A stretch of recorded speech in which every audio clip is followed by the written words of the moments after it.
All right, welcome back, man, to another episode of Movie Time with We got a special one today. Today is definitely different than any other movie time that I've ever done. And I'm actually really happy. Like, I'm actually super ecstatic about this one because this is something different. It's something different. This is my first time doing it this way. So I guess let me go ahead and lock in. You know what I'm saying? Because it's today we talking Sean Combs. Let me get this mic right here, man. Let me get close. Let me get right.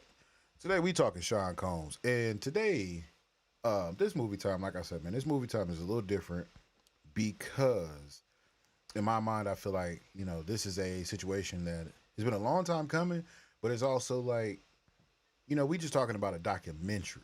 Like we're not talking about you know a movie.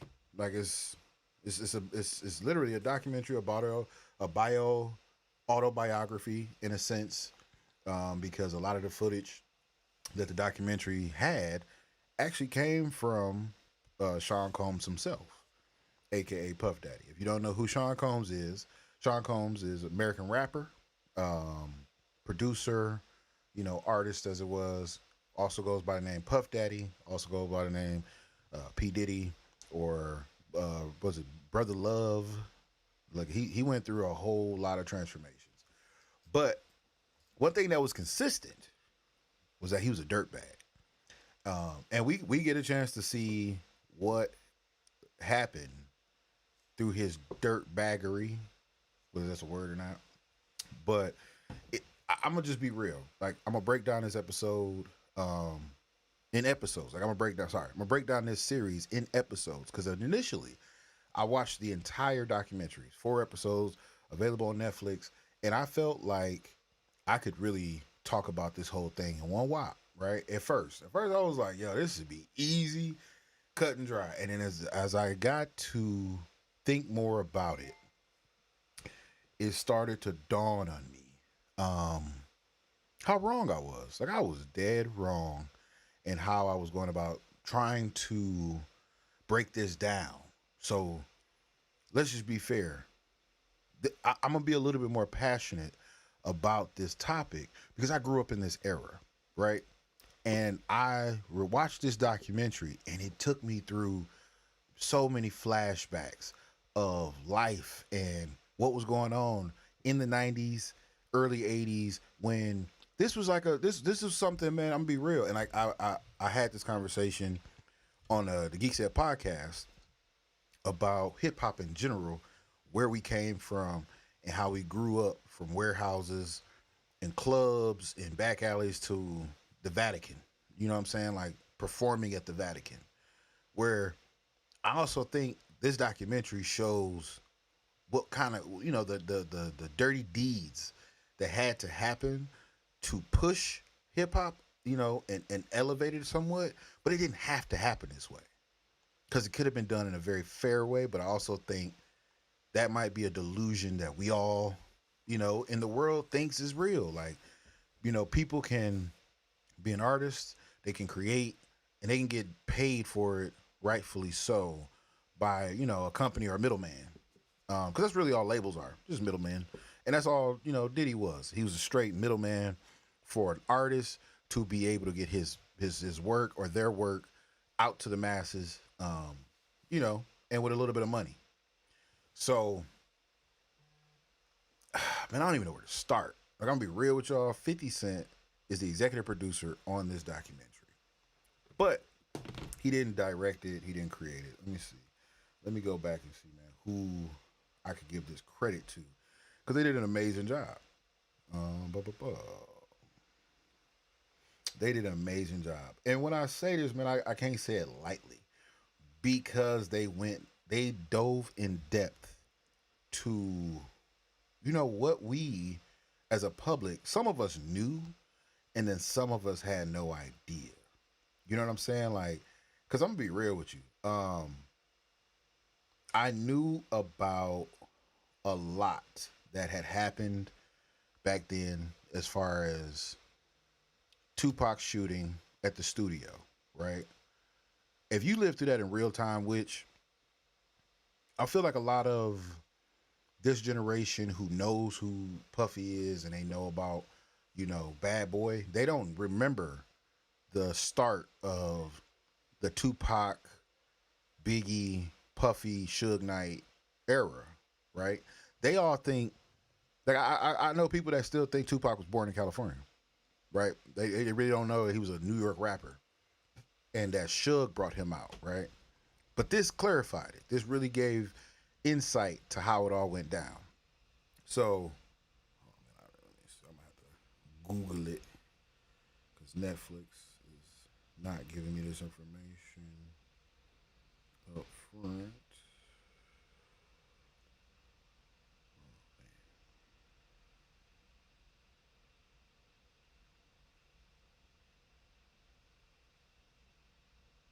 Oh wait. But anywho, yeah. So that's the thing. A lot of people don't remember that. And Tupac, just to give reference, Tupac at the time was a very public figure because of his court cases, because he was into it with the police, with the government. Like a lot of shit was going on with Tupac that we see happen today, and like I think that was my thing about the whole documentary was there was a lot of people that were so afraid in general, just afraid that Tupac was one of those people who was not afraid. He didn't care. And I'm saying not saying it like he was reckless in a sense, but it was one of those things where you couldn't punk him, and I believe that was one of the reasons why Tupac was killed because that was Sean Combs' MO. He was really good at manipulation, really good at trying to get people on his side and do what he wanted them to do. But it was like Tupac wasn't going for that. You know what I'm saying? He wasn't going for that, and I think that's what really hurt.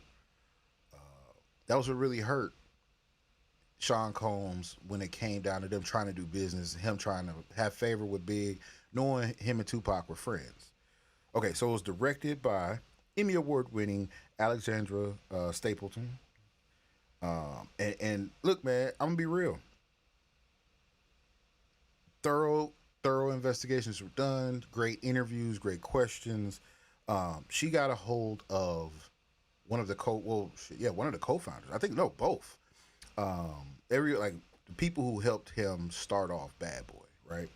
And it's a guy, Kirk Burrows. He's intricate throughout this whole thing. Like Kirk Burrows, I didn't even know who this guy was, right? Period. Didn't know who he was, never heard of him, which I actually think is kind of shisty, considering my whole life I followed Bad Boy from front to back. The whole time that it was established and started, I knew about it, or I ain't gonna say I was a fan, but I knew about it. But it was weird, like you don't know about this guy, but that's because he wasn't spoken of. And he started off with 25%, right? So now the first episode, let's get into this breakdown of the first episode. So we got the director out the way, right? Alexandra Stapleton. We got executive produced by, Curtis Jackson, 50 Cent. And we just gonna get right into the first episode. So now the first episode, right? Episode 1 starts off telling us how, Puff basically got into this game. Now, he was originally just like a dancer, like a background dancer for a few guys. He was trying to get in because at the time it seemed like they were starting off what is that? With Andre Harrell. That's what it was. So he basically begged his way in. Like he was already kind of in with the crowd, you know what I'm saying, with the DJs, with the youth, throwing parties and kind of like being known in the city, in the music scene, not as a rapper, but like I said, as like a background dancer.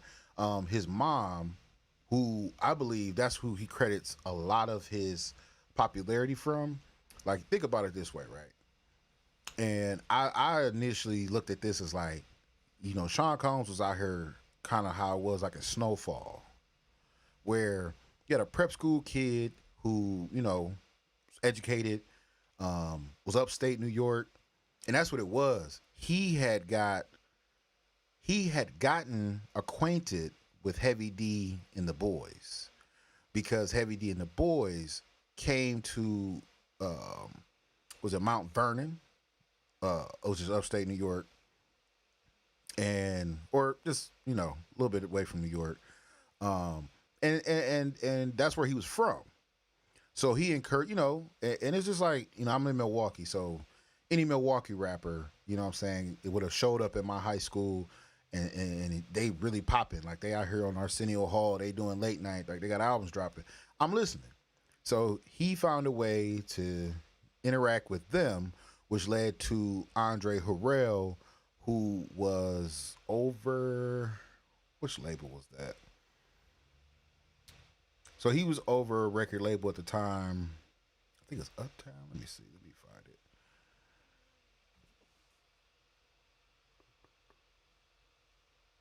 And I really believe that's what kind of like bothered me the whole time was like Puff had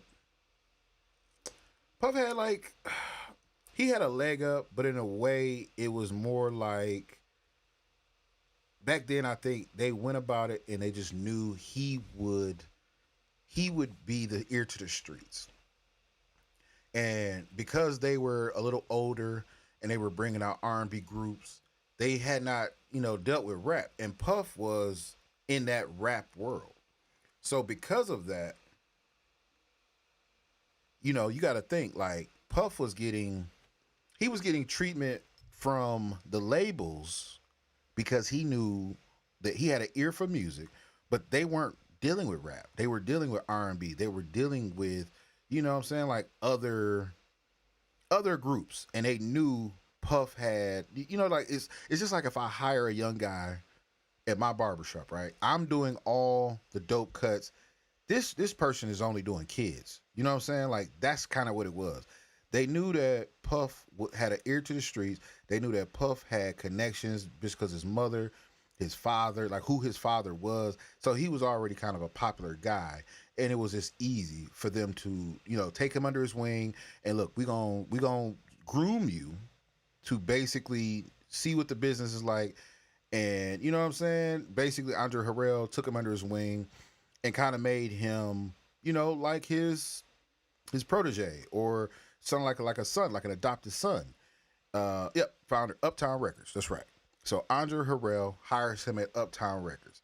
He becomes an A&R, right? Now, the A&Rs work with the artists. They help them cultivate the records, and he basically begged his way up to that point. You know what I'm saying? Because before that, he was just like an assistant. You know what I'm saying? So they knew, okay, we getting this guy in. He's getting us where we needed to be. They gave him Jodeci, and he styled Jodeci. He got them, got their record put together. He did a great job. He was doing a great job, but at the same time, I think this is where the monster was born. Excuse me. And when I say the monster was born, I'm gonna be real. I think Andre Harrell. I think a lot of the other executives that were in power at the time, because we all heard about Whitney Houston back in the day, how she got hooked on drugs through Clive Davis, and how other artists they were getting either played or it really wasn't a fair deal with these labels. We heard about this growing up, like back in the 80s, early 80s, 90s. We heard about this, right? That it was a lot of drugs, a lot of prostitution, a lot of crazy shit going on. And that's why a lot of people didn't like rap. That's why black artists really weren't getting spins.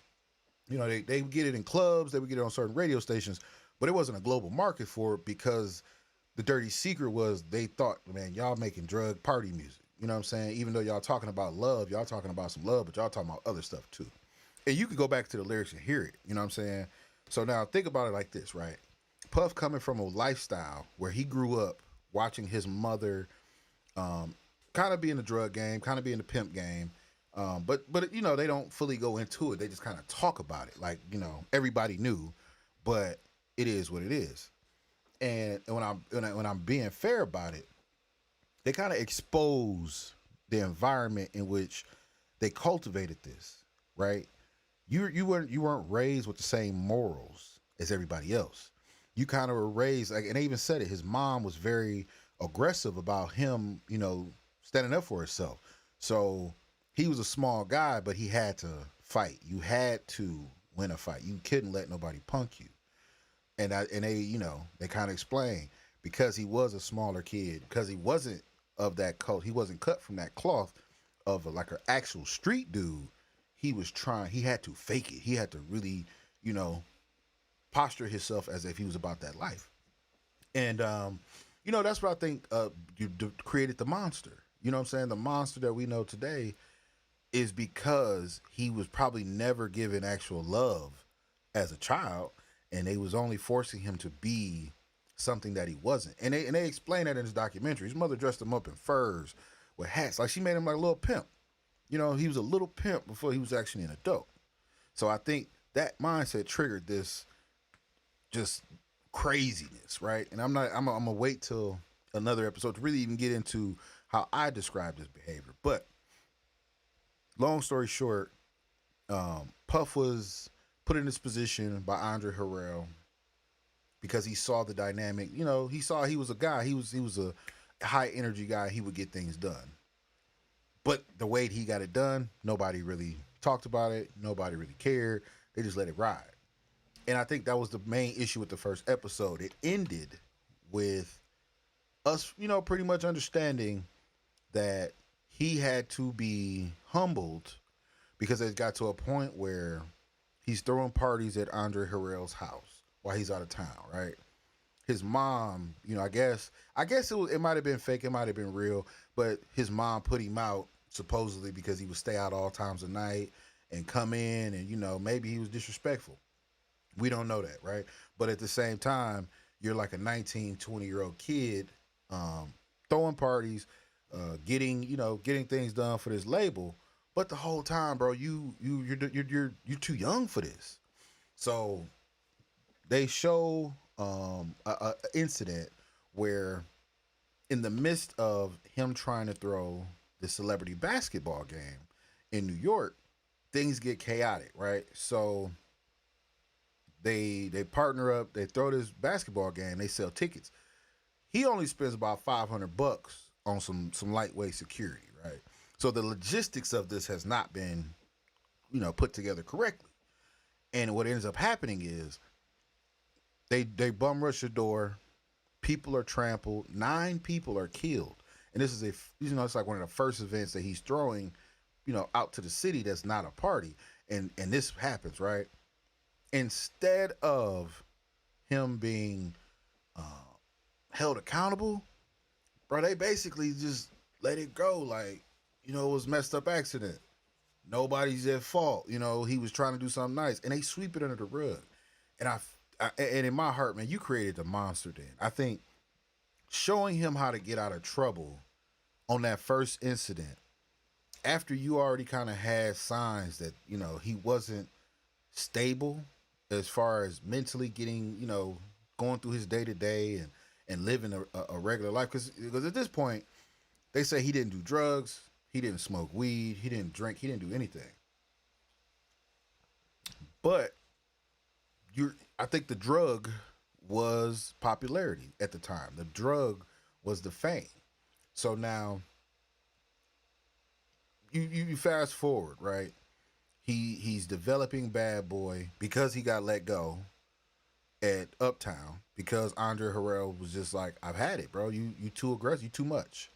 So now he's let go. He's starting his own thing. He takes his guy with him. Like I said, he takes his guy with him, so he has the 25%. And then he has another guy. Let me see. And these are all childhood friends, right? So, was it Tim? Yeah. Tim Patterson, I think it is. So he takes him, and they decide, all right, we're gonna start this label. It's them 3, but like I said, Puff is the main guy. He's the he's the voice. They're helping. They're putting it together. They're working together. But that's basically what happens in most scenarios. Diddy took it over. He took it over, and he forced their ownership out of their hands. And by the way they said in the documentary, he did it by force. He came in with a bat. He came in with pistols. he was just a real dirtbag. You know what I'm saying? Real dirtbag about it, real gangster move about it. But it was, they say it came from his mom. You know, his mom was a, excuse me, his mom was about that life. So now you have the beginning of Bad Boy. You have a few artists. You know what I'm saying? They got Mary J. I think they had 112. They had Total. They had Case. And he was signing Mace. But it was like, I guess, you know, it's most with any startup. You're going to have bumps and ups and downs. But what they didn't know was Diddy was out here robbing them from the get go. Um, and I think that's what, you know, like I said, with this episode, the episode really showed the cultivation of the villain. And when I say a cultivation of a villain, I mean, you know, he just didn't have the standard blow up or grow up like I think normal people had. And it ended with one of his victims. Let me see.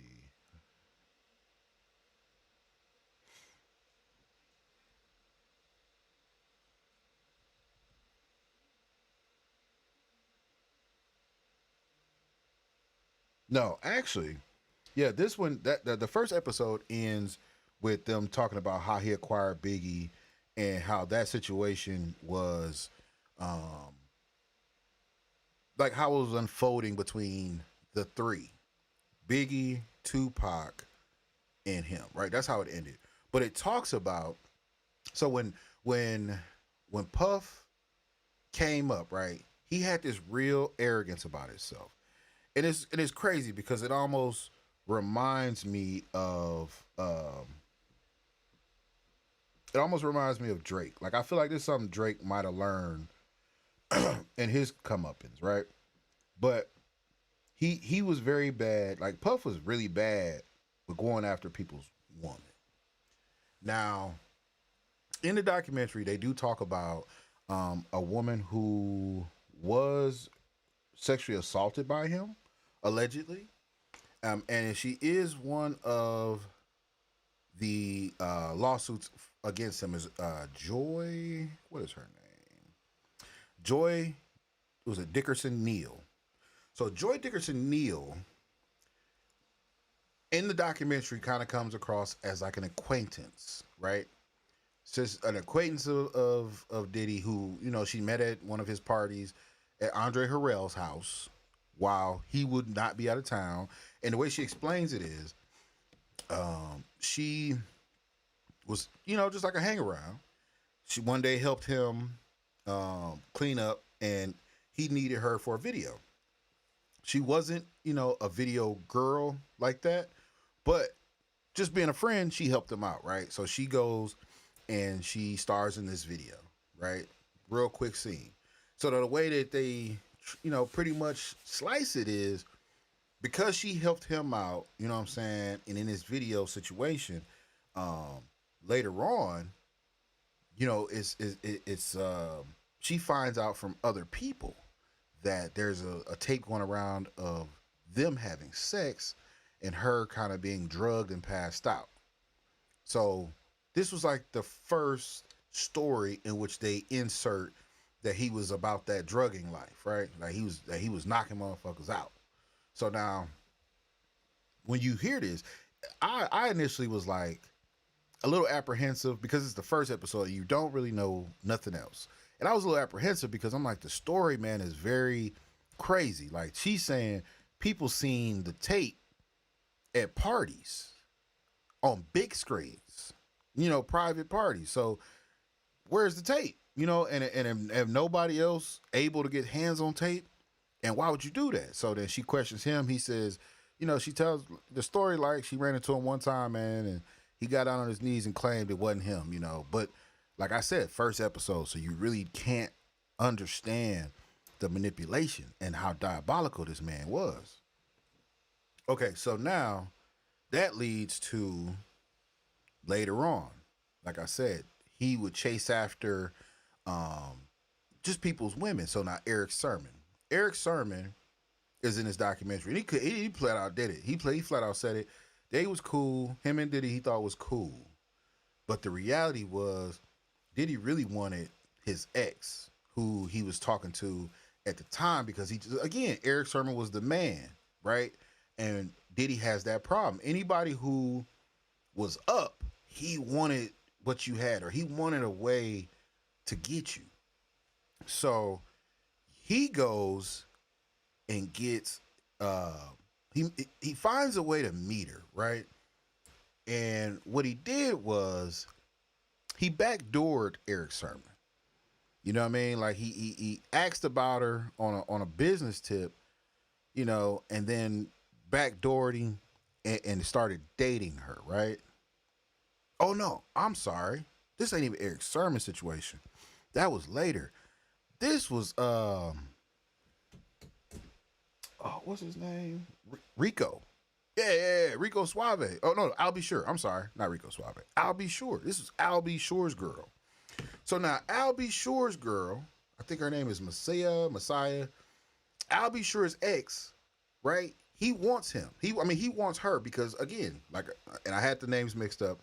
It wasn't Eric Sermon. It's Al B. Sure. Now we all know Al B. Sure in 89, 90 was the man. You know what I'm saying? Hands down, ladies loved him. So now you want his girl because he was the man, and that's like I said, it kind of makes sense once you really think about it in the long term of how he gets down. And we found out at these freak offs, he loved to have the woman of a man that I think he actually liked. So if you can't have the man, you have the woman, because the woman obviously has his, DNA all over, whether it's kissing, whatever. Now, that's where I think it led to, because that became his baby mama. Now, that's his oldest son's mother, right? Now, check this. You get with her, y'all have a kid, you beating her down on the streets, beating her down, and nobody says a word. Nobody holds you accountable. Nobody calls the police on you. But people, security guards, seen this. All these people are complacent in this. They knew about this. They knew that he was assaulting this woman and beating her, right? Nobody said anything. Okay, so now let's go a little deeper. When you talk about the rape case, do you think that the mother of the child, of the young lady, Joy, would have called the police? No, they wrote his mother and father a letter. Which, who cares? His dad is dead, and his mom is a pimp. So why would that matter? You know what I'm saying? Why would that matter? Matter of fact, let me show y'all, man, because I ain't even get it. I ain't even get to it. That's how passionate this got me. It doesn't even matter, because the man himself was like just diabolical. So you think his parents weren't diabolical?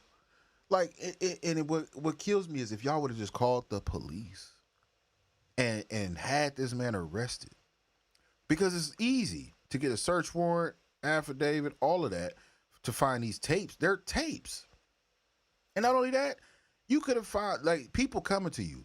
You could have had those people testify, because I'm sure at the time he was broke. They weren't looking, for him to pay them out or have no hush money. He was still working at Uptown. He hadn't even started Bad Boy yet. So that led me to believe that this was enabled. This was enabled by so many people. And it's really, very, very, very disturbing, because everybody said the same thing. Like, they were just doing it for the culture. They doing it because they didn't want to, they didn't want to cause trouble. They didn't want to stir the pot. And it's like, bro, get out of here. Y'all had an opportunity to save people from a villain, and you didn't. And now look at where we are. So let me play the trailer, man, and then we'll talk a little bit more, because this gotta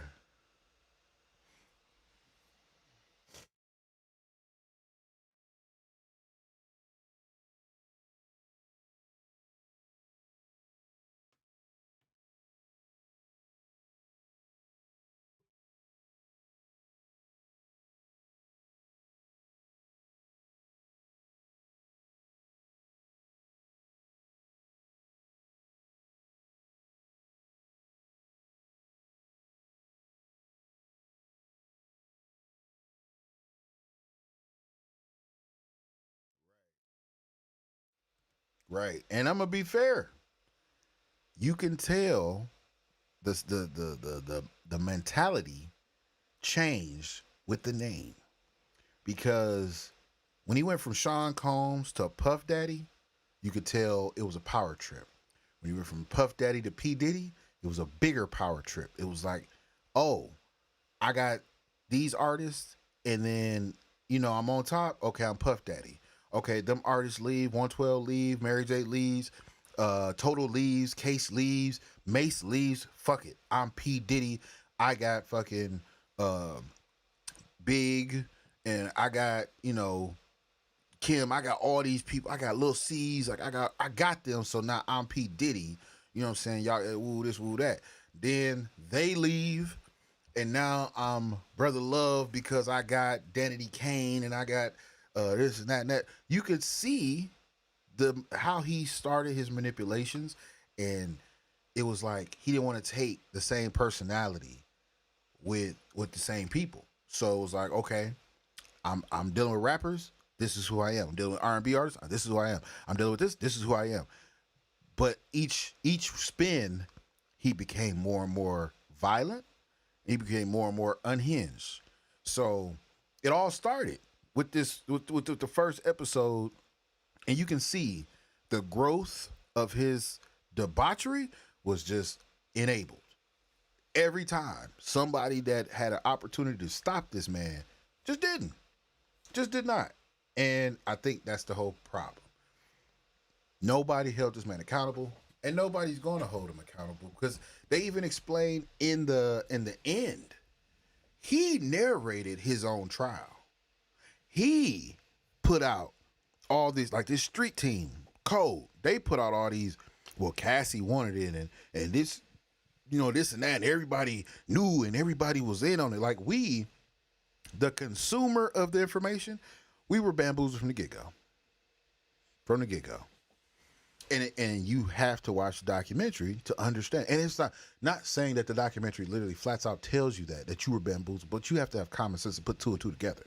That man was really on something, because the whole time, like, when you've done wrong, but you've also done the wrong with all the witnesses, so now the witnesses can't speak. And if they do speak, they'll sound crazy. That's how you know he's a mastermind. He's a brilliant idiot, because he knew that his bases were covered, but he filmed himself for weeks prior to being, arrested and turning himself in to go to trial. He filmed himself, and he filmed himself high as that thing on every drug you can imagine, smoking weed constantly, doing ketamine and MDA constantly, on pills, on psychosis meds constantly. Like, the demons, man. The one thing I'll say, and this, I'm going to try not to preach, but the one thing I'll say is, when you get to a certain level in life, right? I've learned this. How they always talk about religion, and they talk about heaven and hell, and even the atheists, they'll, it's karma, flow of life, however you look at life. When you do good things, good karma comes back to you because you put that energy in the world. And in those however many people that you help, no matter what bad happens, you have good karma points out there. So that's why good karma works. When you have bad karma and you've done so much bad, life itself becomes heavy. Because life is going to happen regardless, right? Life is going to happen. No matter how wishful we think that things will be honky-dory as long as we keep our heads up, it's going to happen. You're going to get a flat tire one day. You're going to miss a bus. A bill's going to come that you forgot about.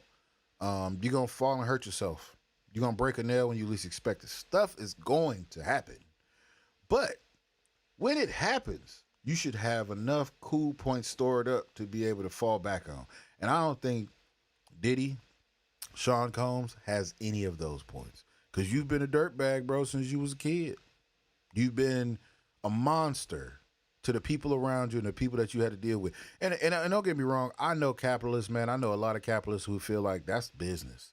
Business is dirty, it's cut and dry, and you gotta eat or get eaten. And I understand that, but I also think there's a way to do good business and there's a way to do dirty business. And he just did dirty business the whole way through. But I also think he got that from Andre Harrell.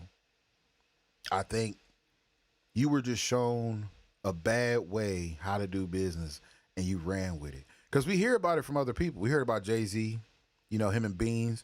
They had this fallout before. Why is it, bro? You out here claiming as a billionaire for your moves, but you only got there because of Rockefeller, and Rockefeller only got there because of us, and then you give us $1 million and say we should be happy. How? Because you didn't give us none of the investment tips.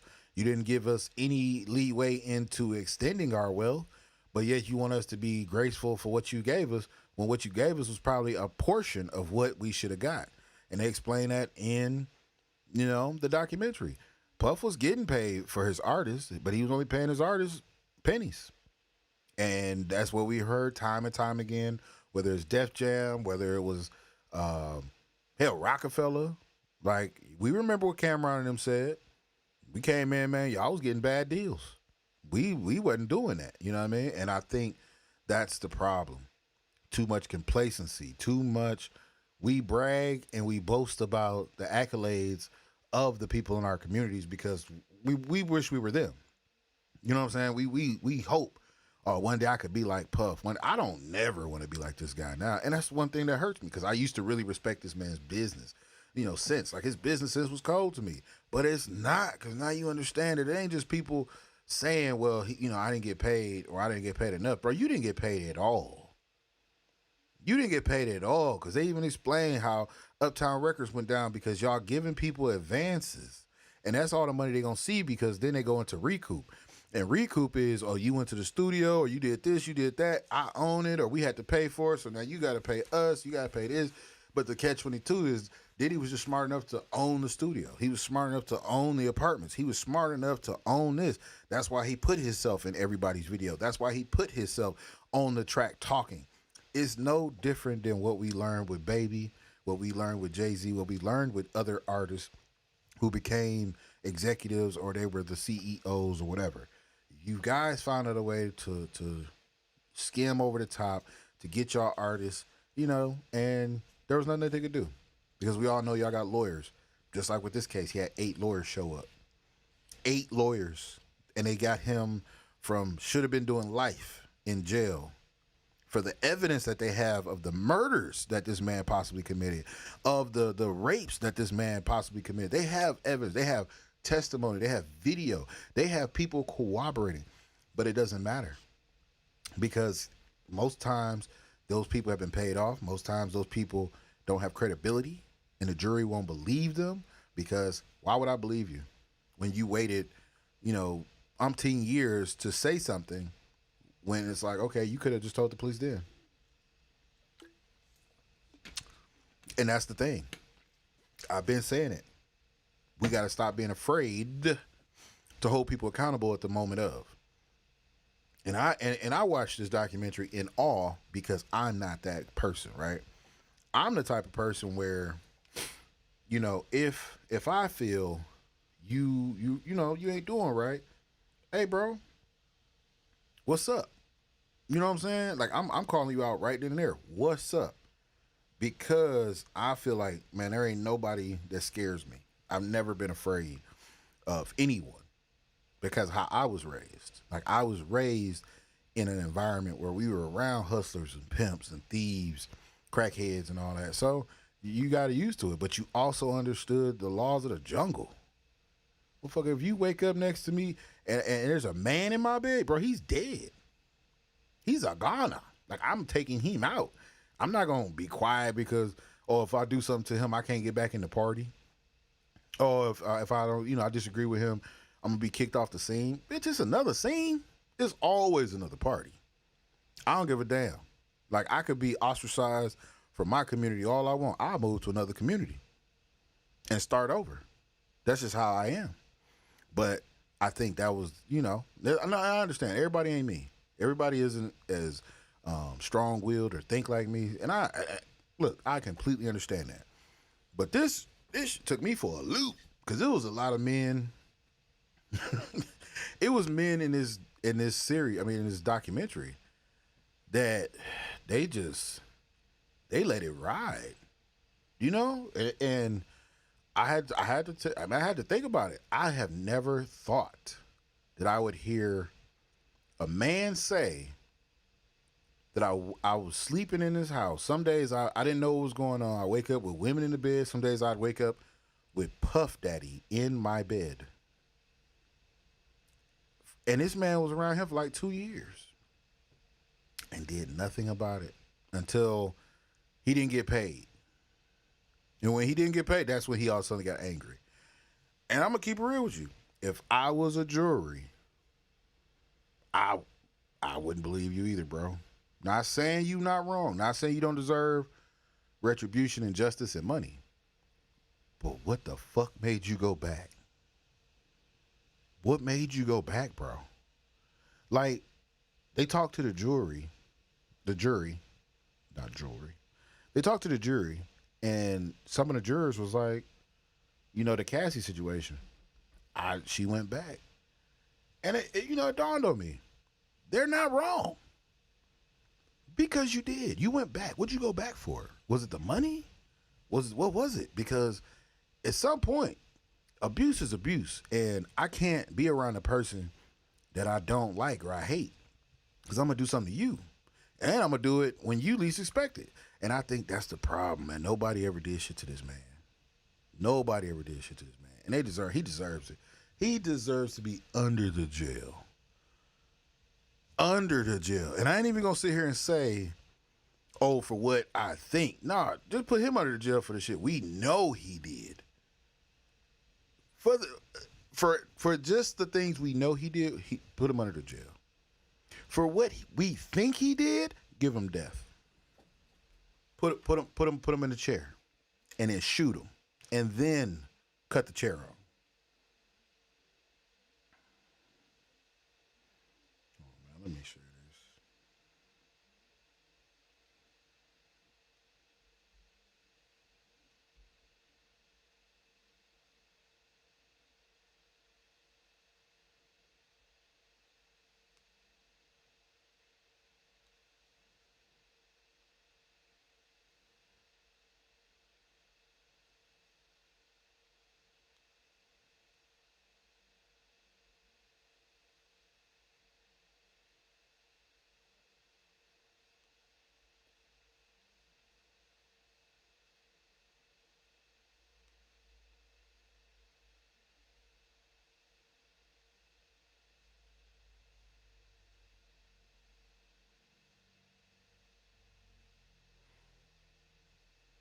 Okay. All right. So we got that out there. Oh my God. I'm not gonna lie to y'all, man. This Diddy situation. If I can give my honest review, right? So I said it earlier today, and I have to reiterate. I feel like I expected less from the documentary. I definitely did not expect this documentary to be as clean and as precise as it was, and they done it very well. Coming from a person who is a part of a group shooting a documentary. So if you haven't heard, we're shooting the Black Geek documentary on the Geek Set podcast. Go over to the channel. We have a couple trailers out for it. We are in the midst of finishing this trailer. But we're looking for help. We have a couple prospects. We do have some people, production companies that are looking to, join with us and help out. But your support is always needed. So whoever watching, man, if you feel like it, just go over there and check it out. Like I said, it's at the Geek Set podcast. You see the shirt, always repping the gang. Go check it out, man. Go to their channel. We podcast every Sunday for the most part, when the weather's nice. But yeah, we podcast every Sunday, live, 3 o'clock, 3 to 5.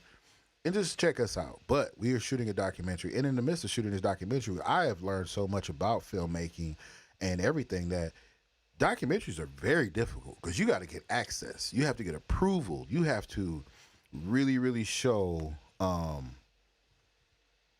professionalism, because people got to trust you. and they have to divulge personal information, put themselves on the line. Now, this is what took me out the game. So the way that they even give this information, like a lot of people have been either hurt or killed, dealing with Sean Combs. So to get these people to even like put their face on record and say what they're saying, it is commendable because y'all snap, right? But I will also say that I would be worried when he gets out, or even before that, because there's a level of delusion that the Combs family kind of has, and I think it runs through the bloodline. But you see this in later episodes, and we're gonna talk about that probably that second or third episode because there's some stuff that happens, man, that's crazy. So, and I'm not gonna ruin it for people because I don't know how far viewers are in it, but like I said, man, this is the first of the series, so it'll probably be 4 episodes just so I can cover all the episodes. But I'm gonna be real with y'all, man. This movie time was definitely necessary because they are breaking down our history. They're breaking down some of our childhoods. They're breaking this down, man, because we were in the know, right? At the time, everybody thought Puffy had Tupac killed, Biggie killed. Just the shooting at the studio. We knew that was some Tupac. We knew that was, Puff Daddy, right? Because at the time, who else was he beefing with? And if you a New York rapper, you've been at parties, you've been doing all this shit, and you've never had an issue, why does suddenly now you're getting shot at? Why does suddenly now, you and Big can't function or see eye to eye because of Puff Daddy when that wasn't an issue before? Come on, bro. That was a setup. Everybody know it. You know what I'm saying? And now it's just clear. It's just clear. But yeah, I'm gonna go ahead and wrap it up, man, because I feel myself flowing into the second episode, which talks more about Tupac, talks more about that whole era. And again, I don't want to ruin it because there's so much information in there. But I'm probably that'll probably be brought up for the next episode, which, hey, it's the holiday season. Definitely gonna try to fit it in sometime this week, if not this weekend. But we're gonna talk more about this Diddy situation because it has to be talked about. What are we living through? And this man might get out soon. That's another crazy thing. Is like when you see how crazed and wild he was, I don't want him on the street, bro. I don't want him on the street because let's be real, man. You still have resources. You still got money. Like your family might, be trying to take care of it and move it around and do all that. Like, I don't know if you got a Gucci Mane system where you putting in money and you gonna come out with $1 billion. I don't know about that, but I do know you're gonna be a dangerous man when he come outside, regardless. Because I think right now he has nothing to lose. You know what I'm saying? Like, it's a difference when the psychotic killer is secret and in the shadows. He can move very quietly. But once you get out and everybody know who you are, now you can make those moves and probably do it a little different because you're going to have other crazies that are going to be willing because they know you're willing to pay. They know, and it's all about money. It's all about money. Everything that has to do with him, his mother, or his kids, it's all about money. No morals, money. And I feel like that's going to be the downfall of the Combs family, not just Diddy, whole family, because you created your kids, man, these relationships, you created them in a very, very sadistic way, right? I don't know if that can last, bro. I don't know if I can. I mean, not saying I see Diddy, killing his kids or nothing weird like that. I mean, he could. I don't put nothing past him now, but I definitely see him not surviving in a society where you can't do what you want. And when I say he, I'm talking about the oldest, Justin, and it could be all of them.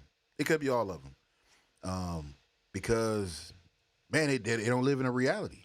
They've never seen the real world because of their father.